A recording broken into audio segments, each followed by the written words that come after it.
Hello बच्चा लोग, एक बार फिर से आप सभी का बहुत बहुत स्वागत है। आज काउंसलिंग 3 तारीख को जो काउंसलिंग हुई है, आज के दिन जो हुई है उसका डेटा, कितनी सीटें बची कितनी नहीं बची। लास्ट डेट काउंसलिंग की 4 तारीख है, तो उसके लिए बच्चे परेशान हैं कि अंतिम दिन वाले जो बच्चे हैं, जो स्टूडेंट है, वो क्या करे। तो जैसा कि हमने आपसे वादा किया था, कहा था कि आपको पहले दिन से लेकर के अंतिम दिन तक सारी जानकारी देंगे, सारी सूचनाएं देंगे। तो अंतिम दिन के लिए हम ये कहेंगे कि जो सीटें बची हैं वो ध्यान से समझ लें। एससी कैटेगरी की जो गर्ल्स हैं उसमें आईसी की 1 सीट और प्लास्टिक की 3 सीट बची हुई है, एससी कैटेगरी की गर्ल्स की।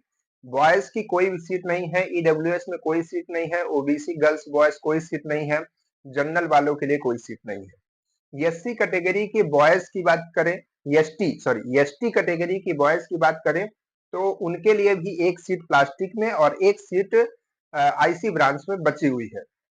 और गर्ल्स की बात करें एसटी कैटेगरी की तो उनके लिए 1 सीट इलेक्ट्रिकल में, 1 सीट पावर प्लांट में और 1 सीट ट्यूबवेल में बची हुई है। ठीक है, तो इन सीटों पे वो जाकर के एडमिशन ले सकते हैं। तो 4 तारीख के जो स्टूडेंट्स हैं उनके लिए बहुत कम सीटें बची हुई हैं। अब बहुत सारे बच्चे परेशान हैं, बहुत सारे बच्चों को घबराहट है और ये भी है थोड़ा-सा उनके दिमाग में, मन में असमंजस है कि हम एक बार कॉलेज जा करके चेक करें क्या?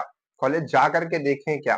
तो ये जो सारी इन्फॉर्मेशन है आपको ऑफिशियल वेबसाइट पर भी आ गई है, वहाँ पर भी आप देख सकते हैं, यहाँ पर हम स्क्रीनशॉट भी लगा दे रहे हैं उसका। तो ये पूरी जानकारी आपको कॉलेज से दी जाती है, तो इसमें कोई भी भ्रम नहीं है कि गलत या सही होगा। तो इतनी सीटें ही बची हैं जो कि सही है, सत्य बात है। और अगर आप जाते हैं तो इन्हीं सीटों पे इन्हीं कैटेगरी के स्टूडेंट का एडमिशन होगा। अदर कैटेगरी के स्टूडेंट जो जिनकी सीटें भर गई हैं उनका एडमिशन नहीं होगा। ये बात आपको काउंसलिंग लेटर में भी बताई जाती है, लिखी हुई है, आप ध्यान से देखेंगे कि काउंसलिंग के लिए बुलाया गया है, इसका मतलब ये नहीं कि आपका एडमिशन कंफर्म है।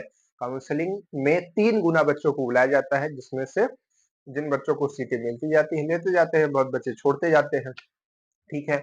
अब जो बच्चे नहीं जा पाएँगे, यानी कि जिनको सीटें नहीं मिल पा रही हैं, वो बिल्कुल परेशान ना हो। आराम से, शांति से, अगर आप 12th में हैं, देखिए हम आपको बता रहे हैं जो सही चीज़, कि अब आगे क्या करें, आप क्या डिसीजंस लें। अगर आप पहले तो पॉलिटेक्निक में अगर आपने दिया है, तो वहाँ पर जा सकते हैं। दूसरी चीज़, अगर आप 12th में हैं, 11th में हैं या फिर 10th में हैं इस साल, अभी पास आउट नहीं हुए हैं, तो आपको बिल्कुल परेशान होने की बात नहीं है, क्योंकि आप आराम से अपना 12th कंप्लीट कीजिए, 11th कंप्लीट कीजिए, फिर उसके बाद दीजिएगा। अभी आपके लिए कोई दिक्कत की बात नहीं है। और जो बच्चे इस साल 12th कंप्लीट किए थे, वो स्टूडेंट का 1 साल गैप हो जाएगा। अगर आप अगले साल आईआरटी देना चाहते हैं तो 1 साल का गैप होगा, जो कि बहुत ज्यादा नुकसानदायक नहीं होता है।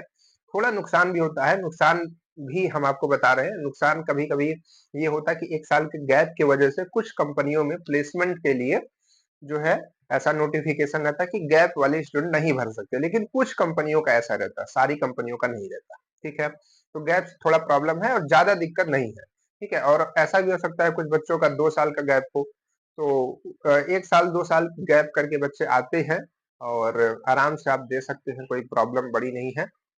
और बाकी आप अपने हिसाब से डिसीजंस अपने लीजिए, आप क्या करना चाहते हैं। ये अंतिम दिन था और आज की काउंसलिंग का सारा डेटा, बिल्कुल आपको परेशान नहीं होना है, आराम से काम करना है, धैर्य से, धीरज से काम करना है।